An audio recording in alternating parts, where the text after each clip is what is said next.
So imagine you are at work. You've had a long, rough day, a long, rough week, really. And you're on your last break and you get a phone call from your wife, the person that you love, you adore. I mean, this person, you're head over heels for this person. This is the person that you protect, you provide for, the person that you're just madly in love with. And she calls and says, hey, check your email. I don't think this is working out. And she hangs up. And you check your email and you find one of the coldest, most heartless ways you could ever leave somebody. And that's through a divorce email. My name is Damian Taylor. This is my YouTube channel, The Lens. If you are new here, go ahead and subscribe. Hit the like button. It really helps the channel out. It really helps get this information out to people who need it. Shout out to all my day ones. I really appreciate y'all. I know it's been a long time since I've done content, but we are back. I am back. We back, baby. What it do, baby? What it do, baby? Look, we back. We are better than ever. And as you can see through the title of the reason why I've been gone for so long. So I went through one of the most traumatic experiences in my life 2 years ago, and I'm ready to share that experience with you guys to really help somebody. I'm not here to throw shade, to shame, my ex-wife, but I'm here to really just tell my story, speak my truth, and really be on my purpose, because I truly believe that through this divorce, God has gave me purpose. Through my pain, God has birthed purpose in me.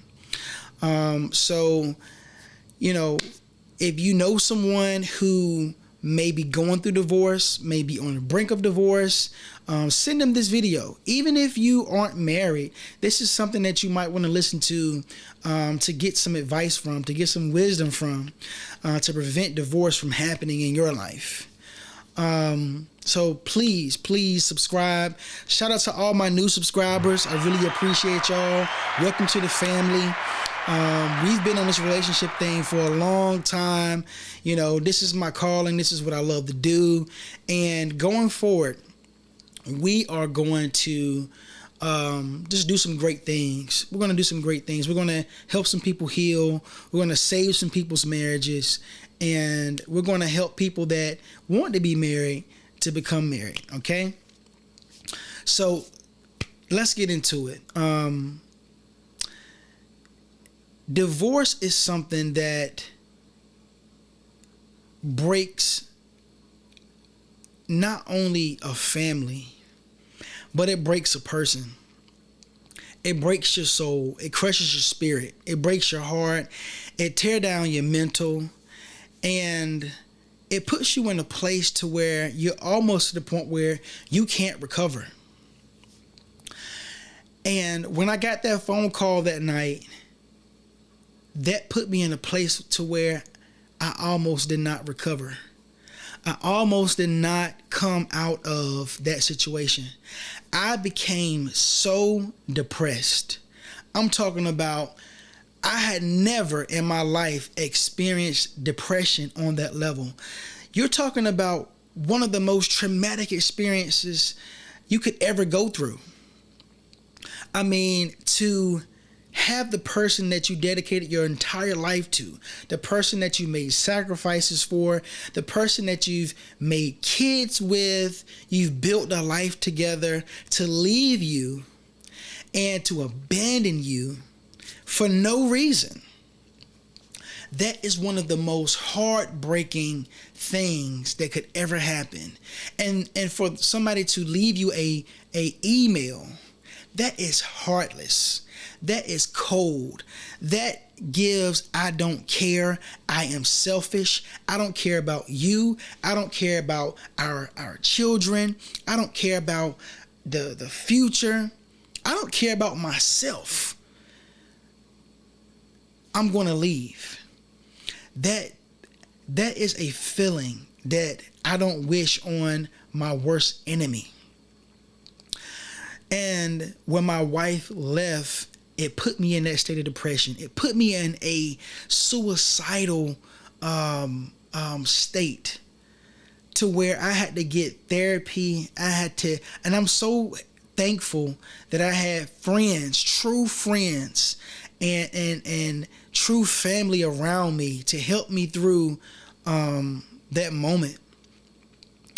Because, when you go through something like that, you feel like your life is over. You feel like you don't want to be here no more. You feel like there's no reason to live and to fight and to, go about your day. Like, everything at that point is taken away from you.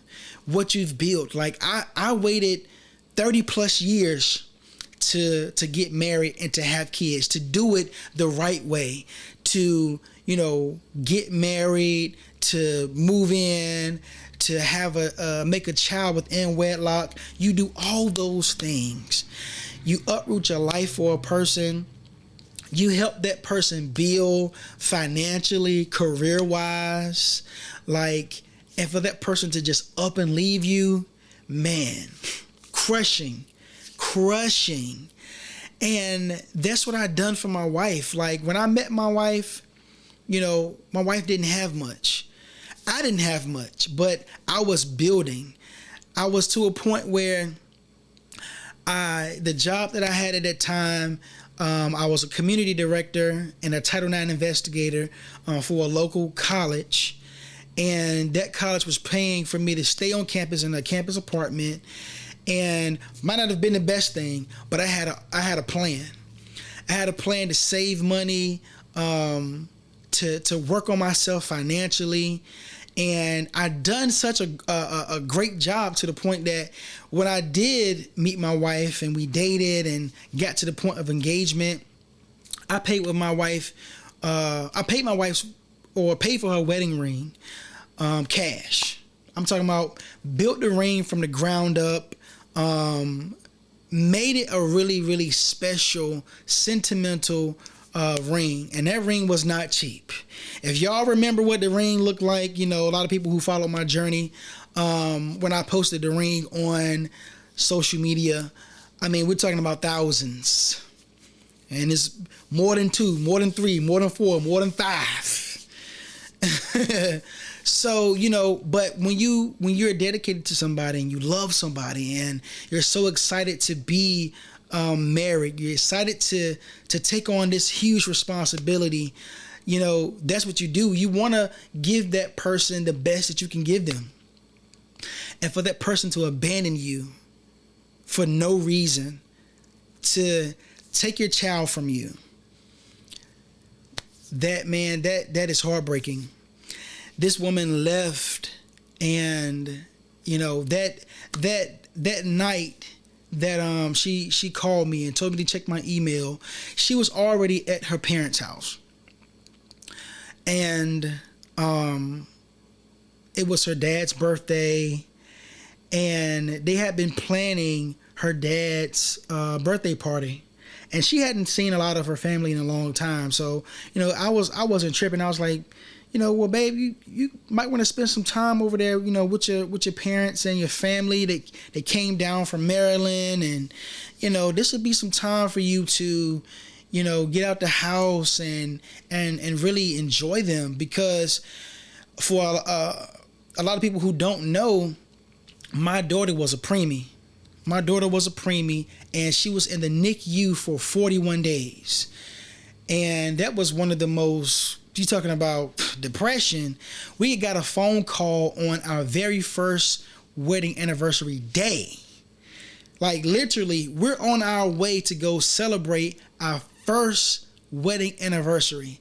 And the doctor called and he said, he spoke to my wife. My wife gave me the phone, and he said, Mr. Taylor, I'm going to be straight up with you. I'm going to keep it 100 with you. If you guys don't come to the hospital today, you could lose your wife and your baby. Your wife has preeclampsia and HELLP syndrome. Her levels are low, and she doesn't know it, but she's been dying slowly. And at that moment, I went into automatic depression. Automatic depression. I'm calling my dad. I'm calling my mom. I'm crying. I went downstairs to cry because I didn't want my wife to see me cry like that. I didn't want her, because she was going to ask me like, hey, what's wrong? Because I don't think the doctor dropped it on her like he dropped it on me.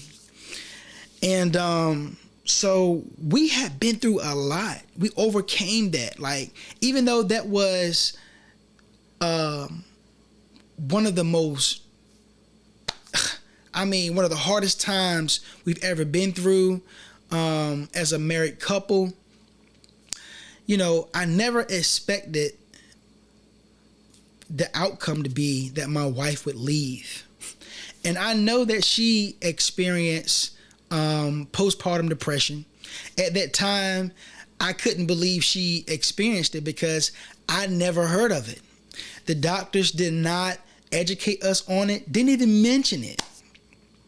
That, you know, when a woman has a C-section, she could possibly, more than likely, experience postpartum depression. And also, the man experiences postpartum depression as well. So, you know, she's depressed, I'm depressed, and next thing you know, we get to the point where she's at her parents' house and she's sending this email. But, you know, I never thought that me allowing her to, or suggesting her to go stay with her parents would turn into her leaving me, because I later found out that her parents was a huge reason why we got a divorce. And, you know, I do not agree with parents being so involved in their child's marriage. It shouldn't be like that, because we're supposed to be cleaving to one another. And no one is supposed to have more influence over your marriage, over your decision making, than the person that you decided to entrust your life, your child's life, make a child with, to build a life together. Nobody should have more influence over your spouse. No one. Whether that's your man or your woman, you all are supposed to be able to come together and talk about anything that you're struggling with, that, you know, maybe causing you to be unhappy. You know, you should be able to talk about that without the influence of outsiders. But that's when I discovered, like, I'm fighting a losing battle. I'm not only fighting against, you know, my wife, I'm fighting against her parents. I'm fighting against generational curses, because her sister had a divorce probably about a year before we got married. And later on, I saw within our marriage, I saw the lack of appreciation and respect and you know, and honor that the women had towards the men in their family. And I'm like, wow. I never thought that I would, you know, I never thought that she would be like that, because she didn't start out like that.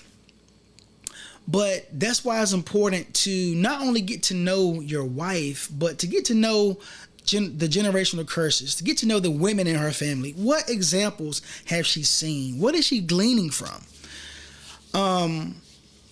But if I was to let you read the divorce letter, the average person would say, now, why are you leaving again? There was no cheating.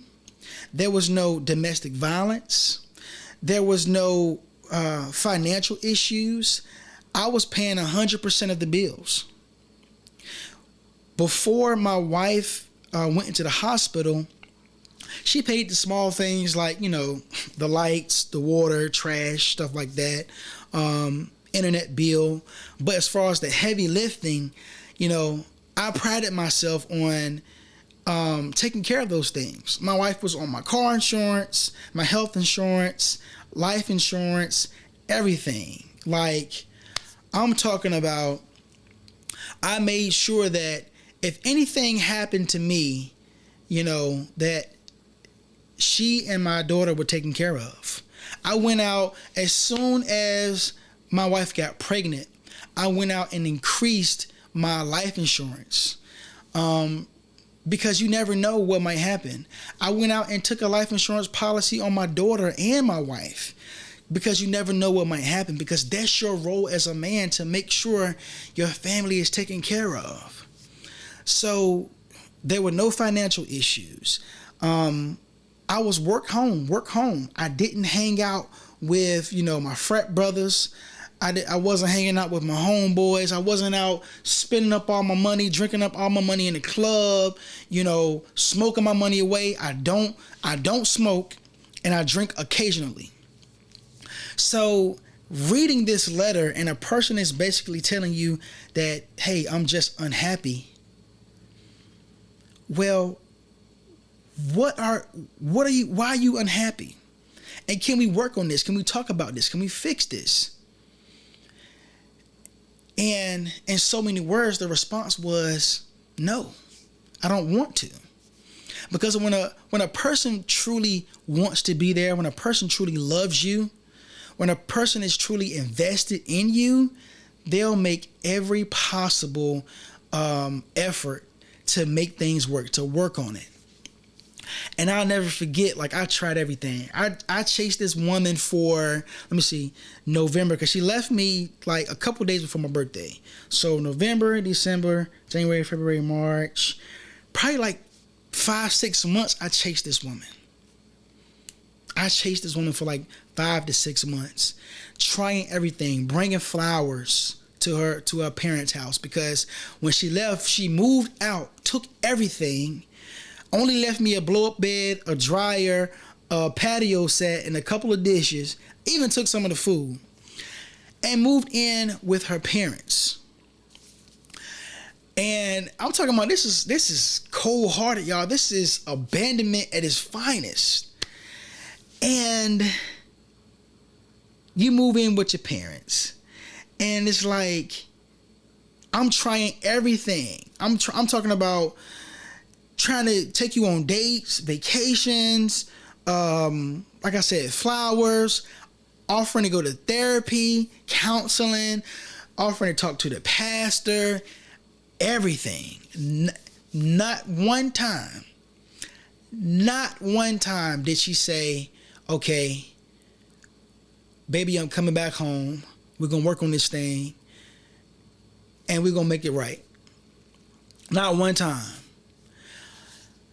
And the day that I knew, remember I told you I knew I was fighting her parents. The day that I knew I was fighting against her and her parents, we had almost got to a point where we were going to work on things. And I think, you know, she was kind of turning the tide a little bit. And she said, hey, we can work on this, but don't tell my parents. Let me repeat that one more time.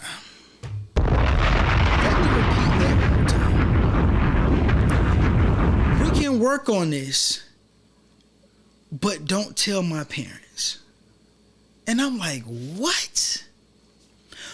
What does your parents have to do with this? Why does your parents have so much control over you and over your life?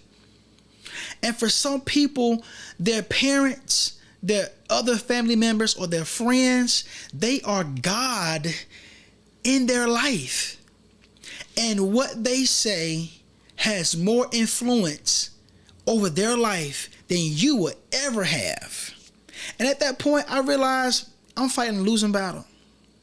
And I still continue to fight for my marriage.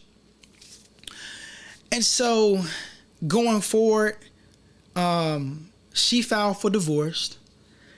And even on the divorce papers, I still have the divorce papers. I have everything, because I want to be able to show my daughter one day, because I don't know how this thing is going to unfold, you know, because I'm still trying to get some kind of fair custody of my daughter, just so I can be in her life. Excuse me, got some on my eye. Just so I can be in her life and be there for her and be the responsible, caring, loving father that I am. You know, I just want to be there for my daughter. I don't want, you know, I've been past the marriage, like, and at this point, you know, I want to be there for my daughter. But this is the person that's keeping my daughter away from me. After in her divorce letter, she's saying, I would never keep Braylon away from you. And it's the very thing that she did, using my daughter as a weapon. That's cold. Weaponizing my daughter. This is a life we're talking about. This is a human being. And you're using this beautiful child like a pawn, like she's nothing, to try to hurt another person. But I've always been a responsible, caring, loving father. Even to this day, I've paid my child support, you know, since day one. Even before she put me on child support, I was still sending her money. I was still sending her money when she left me with all the bills. Got my phone turned off. Because when we got married, she was with a phone company, I was with a phone company. And I was like, babe, you know what? We might as well, while we on two different plans, we might as well get on the same plan and we can save money. So, you know, I mean, when I say this was cold-hearted.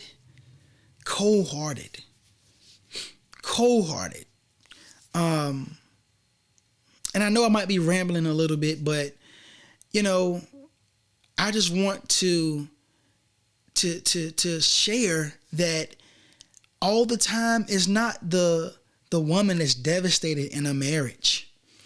And when it comes to divorce, it's not always the woman that's devastated. The man is devastated as well. We are heartbroken. We're crushed. But we don't get the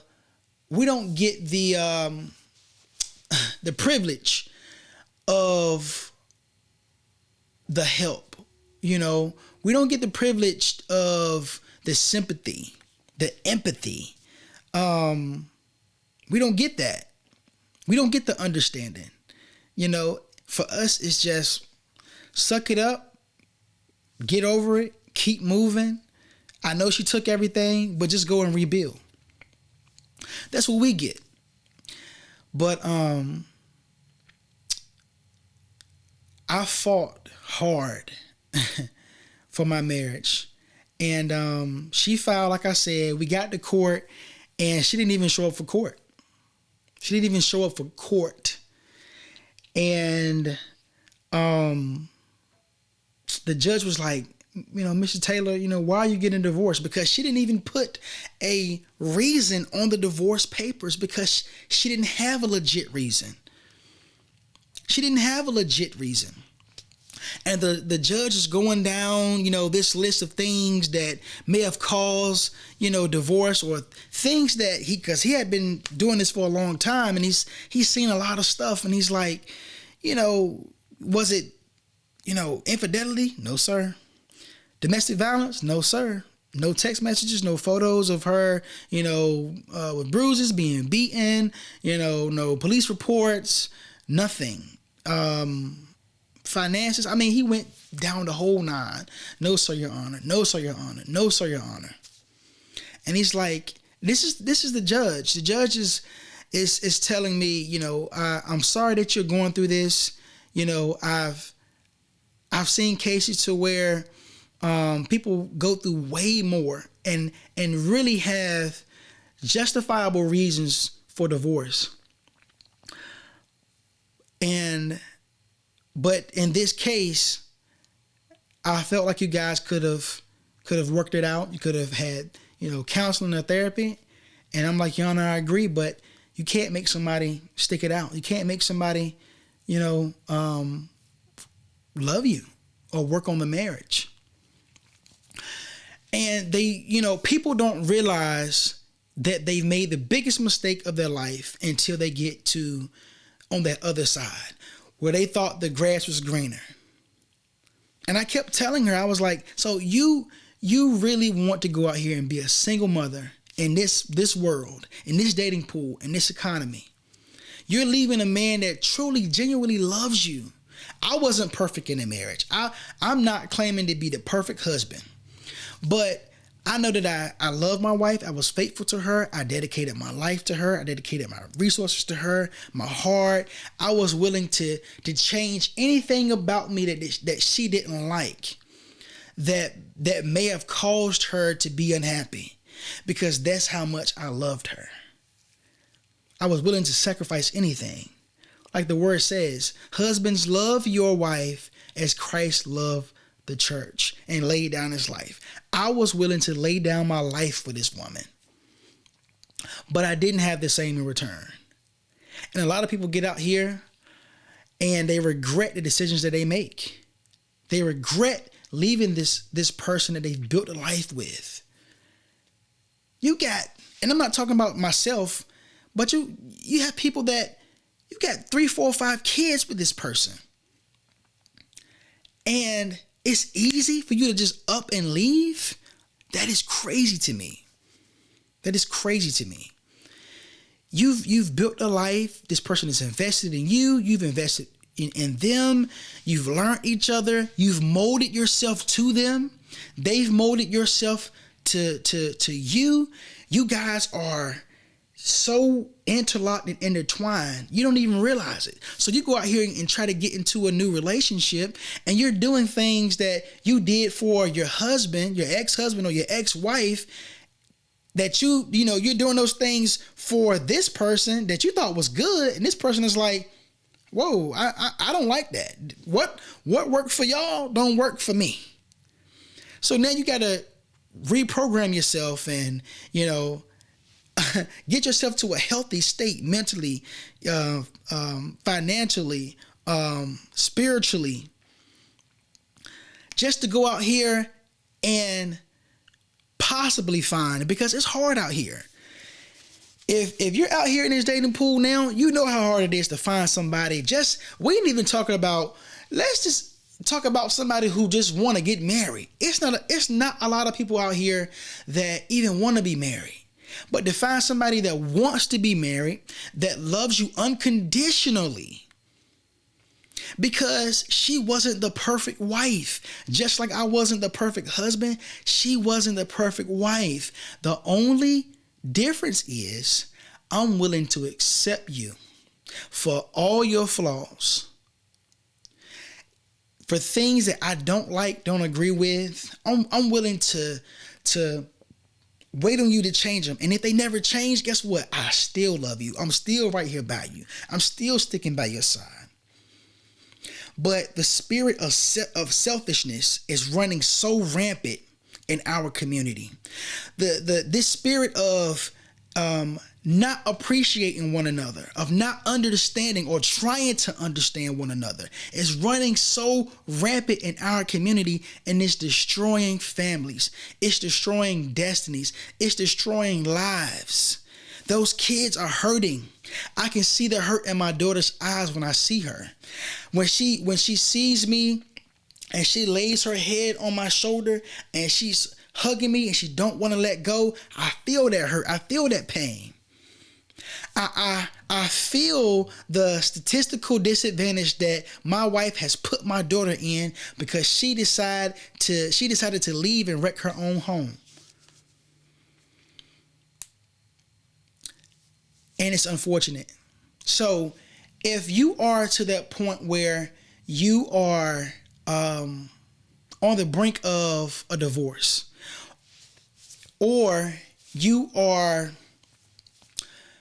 in the process of a divorce, I advise you to rethink it. I advise you to try to cross every T, dot every I you can to make sure that you do not break your home. Because what's out here that might look good, when you hop that fence, oh boy, it ain't no hopping back. And you're going to want to hop back. You're going to regret it. You're going to be like, dang, I had a good thing. I could have worked on this. We could have figured out something. We could have went to therapy. We could have went to counseling. We could have, took a trip and just decompressed, because we haven't had time to decompress and enjoy one another, because we've been bouncing between careers and the kids and driving far to work, and you lost your job here and you got demoted here and you had to transfer here, and it's so much going on. You had this health problem. He had this health problem. You have to overcome this, and the house burnt down, and you lost your car, and it's so many things that we have to deal with. And some people can't make the transition from season to season, from problem to problem. You're gonna wish that you would have stuck out those seasons, because marriage goes through its seasons. Marriage goes through its seasons. It's a statistic or a saying that says, if you can make it past your first, 3 to 5 years of marriage, that you're in it for the long haul. Most marriages are in it for the long haul. And a lot of people don't even try to get past the first year. But we're going to wrap this up, because we have passed that 30-minute mark. But I just wanted to share my story and tell my truth. I believe I was a great husband, a great man, a great father. I continue to be a great father to this day. I support my daughter as much as I can, as much as she allowed me to. I've paid my child support. And we're not talking about $200, $300, $400 child support. We're talking about some child support. Okay? My daughter's on my health insurance. Like, I do everything that I can to make sure that my daughter is taken care of and I'm in her life. When she was allowing me to see her, I was driving north of 2 hours there and 2 hours back to pick up my daughter and spend time with her, because she would not meet me halfway. She would not meet me halfway and refused to meet me halfway. How many men do you know that will do that? That will drive over 2 hours to pick up their daughter, to not only pay child support and have their daughter on, all of their insurances, but go above and beyond that. I still bought my daughter clothes, milk, toys. We did daddy-daughter dates when my daughter was 1 year old. I have videos where I took my daughter to Carrabba's. We going to Chuck E. Cheese, because I truly enjoy being a father. That was my dream. It was my dream to be a father and a husband, because I didn't have that growing up. My father wasn't in my house growing up. And that's all I wanted. So I didn't want my child to experience what it was like not having her father in her life and in her household. Not a father, but her father, because it's a huge difference. And unfortunately, we've made co-parenting okay. And it's not okay. It's a cancer. Co-parenting is not okay. It's not a good solution. It's damaging, and it damages and hurts the kids from birth to the point now where they have to work on healing themselves their entire life to even get to a point where they can be healthy enough to marry somebody. We've put that child at a disadvantage. The children need their mother and their father in the same household. Now, if you're in a toxic relationship, a toxic marriage, where there's domestic violence and substance abuse and all stuff like that, co-parenting might be the best solution. Because there's probably a better spouse you can go out here and get to be a better example for that child, because that child doesn't need to experience that trauma. But when you have a situation like mine, to where those things were not into play, you need to work on that. Not only for your sake, but the child's sake. Yes, the child's sake. Because when you decided to get married, you said you said no to selfishness. You said no to living life for yourself. You committed to being selfless. You committed to something that's greater than you. You committed to the very thing that God says that he honors. And if I'm not mistaken, that's the only thing in the Bible that God says he honors. Now, I'm not a Bible scholar, but I believe that's the only thing in the Bible, only thing in the Word, where God says he honors it. So fight until you can't fight no more. And that's going to also help you get over the divorce when it comes that time, because you don't want to look back and have any regrets. I don't have any regrets because I know that I fought as hard as I could for my marriage. I did everything that I possibly could do. I embarrassed myself, made myself look like a fool because I wanted my marriage back. So it made it so much easier to let it go when it was time for me to let it go. So that's a little game. It's a little game for you. Do all you can, but do it with a genuine heart. I hope this has been informational to you. I hope it's helped somebody.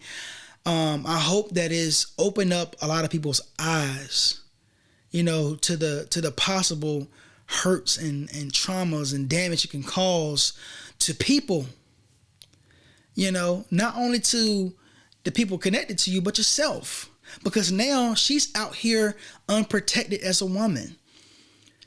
She is out here, raising a daughter by herself. No help. Well, she's staying with her parents, so she has the help of her parents, but your parents are not going to always be around. That's one of the purposes of marriage. So you can build your village, your community.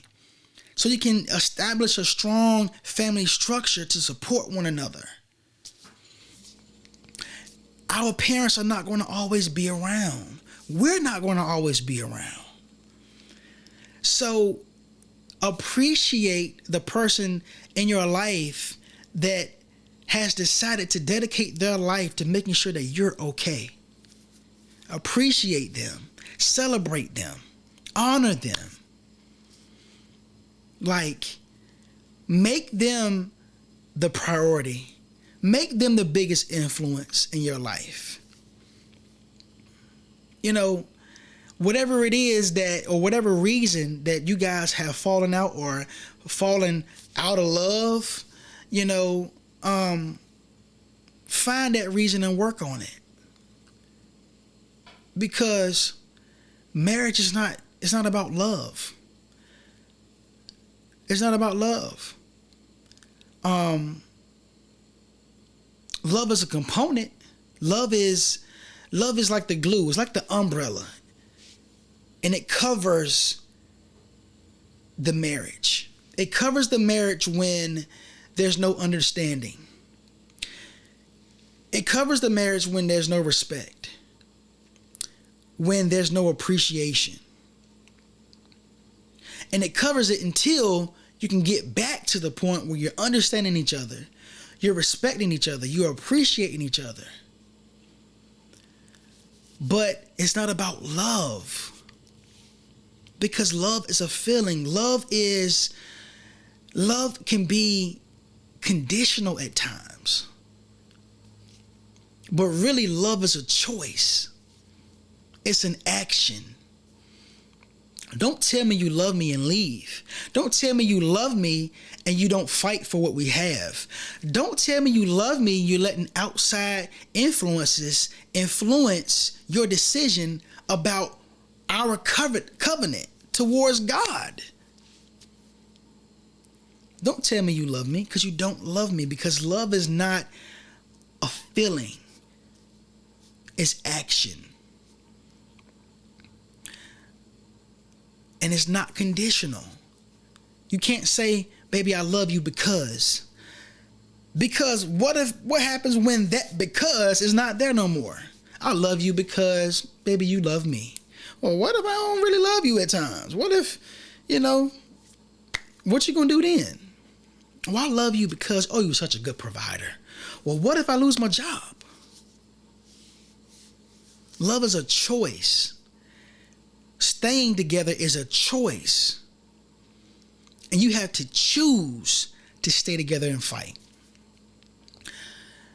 I hope this has helped somebody. I know this has been it's been heavy, but if this has been helpful, please subscribe, please share, please like and comment. I would love to hear, what do you guys think about it? Are you experiencing things like this? Do you know people who are going through this? What have you seen when it comes to divorce in life? What advice do you have for others? That's what I want y'all to do. Like, I want to make this a community of healing. Like, if you've been through this, leave some advice down in the comments for somebody else. Give back to somebody else. That's what it's about. It's about giving back. It's about healing our community and keeping people from making the one of the biggest decisions, one of the most detrimental decisions they could ever make in their lives. Stay together. Work it out. Fix it. Because guess what? If you go somewhere else, you're going to carry your same self to that other marriage. You're going to carry them same problems to that other marriage. And it's not going to work with anybody until you fix you. I'm DT, man. This has been The Lens. I know it's a different setting. I want it to be a conversational piece. I hope it was conversational. I hope that I felt like I was right in your living room. And I hope you got some kind of value from it. I love y'all. Peace. And the bottle that had grease. We out of here. Peace.